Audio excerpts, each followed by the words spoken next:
Good morning, metalheads of the internet. Welcome to a new episode of the Metal Meltdown. And today we're looking at the latest studio album from Cirith Ungol, entitled Forever Black, their first album in nearly 29 years. The age of Cirith Ungol is a particularly weird and fascinating time in the history of heavy metal, as they formed at a time when the rules of heavy metal had not even been conceived, let alone implemented. I mean, at this time, Scorpions and Judas Priest are in their infant stages, and Black Sabbath and Deep Purple have only just begun to release their most influential works. So without a lot of pre-existing metal influence to pull from, or any real resources of any kind, Cirith Ungol just kind of existed for years by doing whatever the flying hell they wanted, pulling influence from American hard rock of the time, progressive rock, eventually the new wave of British heavy metal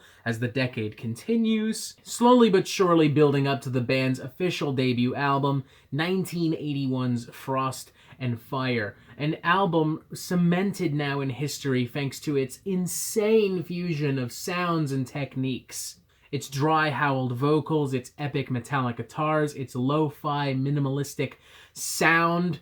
I mean, there's really nothing else in 1981 that sounds quite like this, and even as the decade raged on and as heavy metal continued to evolve and progress and grow to be darker, more technical, more progressive, there still really wasn't any band that sounded like Cirith Ungol. And even today in 2020, despite the ever-growing list of bands inspired by Cirith Ungol's unorthodox, traditional heavy metal, almost proto-doom, proto-power metal sound, I can still safely say that there still isn't anyone who sounds like them. They are truly a one-of-a-kind band, and for that reason, when they disbanded in 1992, I think we all assumed on some level that it would be the last time we would be hearing from them. But on the other hand, I suppose if somebody as decrepit and out of shape as Ozzy Osbourne can still be out there playing music, then why the hell can't Cirith Ungol?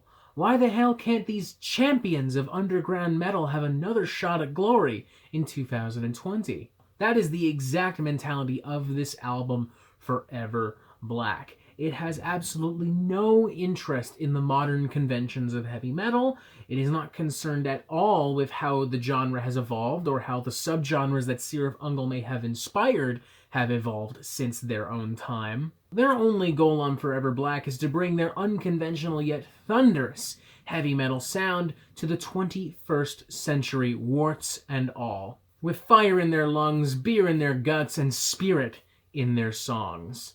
As a result, Forever Black is immediately oozing with authenticity and enthusiasm. There is a real honest energy to everything that happens on this record, and Cirith Ungol seem dedicated to creating the same type of experience that they delivered on iconic records like Frost and Fire. From the blaring anthemic hooks to the soulful yet gritty classic heavy metal guitar parts, to the general production and presentation of the album. In its best moments, it really does feel as if I have been transported back to the early 1980s. Take, for instance, opening track Legions Arise, practically bleeding pure new wave of British heavy metal worship, but infused with Cirith Ungol's own drunken spice.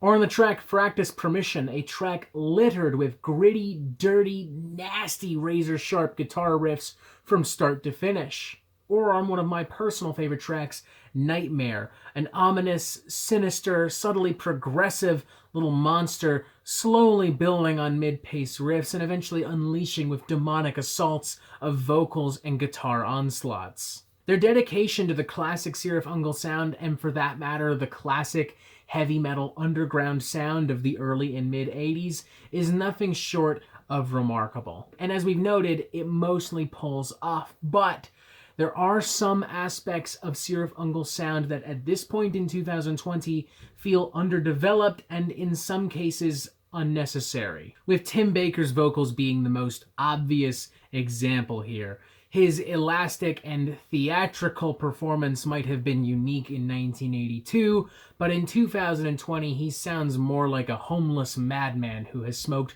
one too many packs of cigarettes. It becomes particularly annoying on a track like Stormbringer, where a lot of moody, sensual, dynamic guitar parts are contrasted with literal screams. Cirith Ungol's almost jam-like song construction feels a little bit sloppy in 2020 as well. A lot of the songs don't really feel that fleshed out, at least not to their full potential, and as such, a lot of transitions feel kind of abrupt and unnecessary. Take, for instance, the track Fire Divine, which opens on a pretty strong and thunderous note, but eventually transitions into a more generic kind of American hard rock rhythm, complete with Grand Funk Railroad-style cowbells.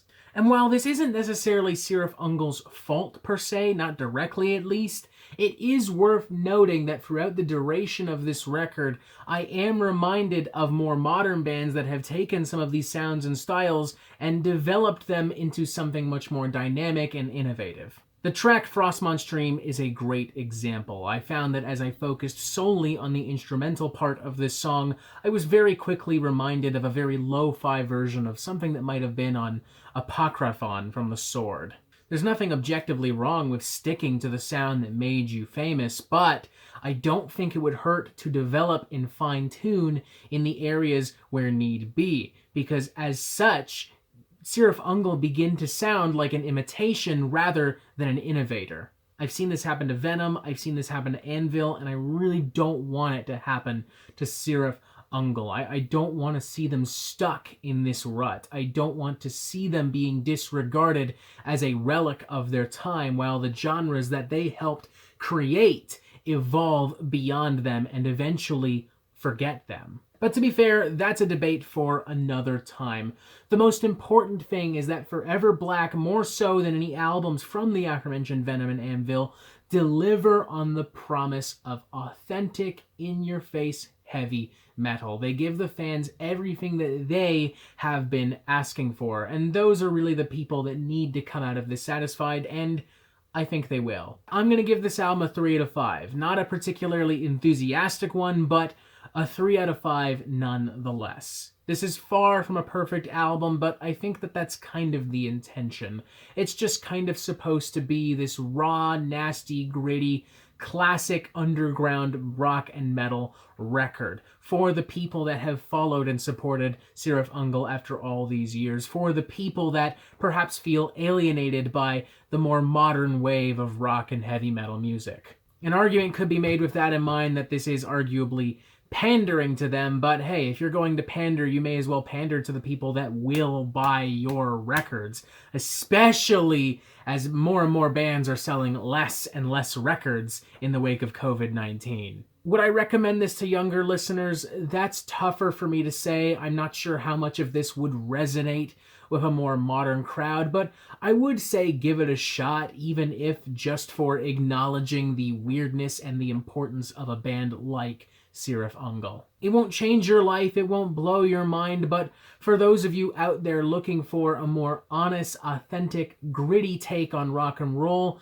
in a world that is growing somewhat, inarguably, increasingly synthetic, Forever Black will do the job just fine. 3 to 5, I had some fun with it. Would I return to it? Probably not, but I am happy to see Cirith Ungol are still kicking, and I'm excited to see what doors this opens for them in the future. And that is it for the Metal Meltdown. I'm not an expert, nor do I claim to be, so what do you think? Do you like this record? Do you not like this record? And what do you want to hear from me next? And thank you for watching. Make sure you press subscribe so you get updates on the Metal Meltdown immediately. And you have yourself a fantastic fucking day.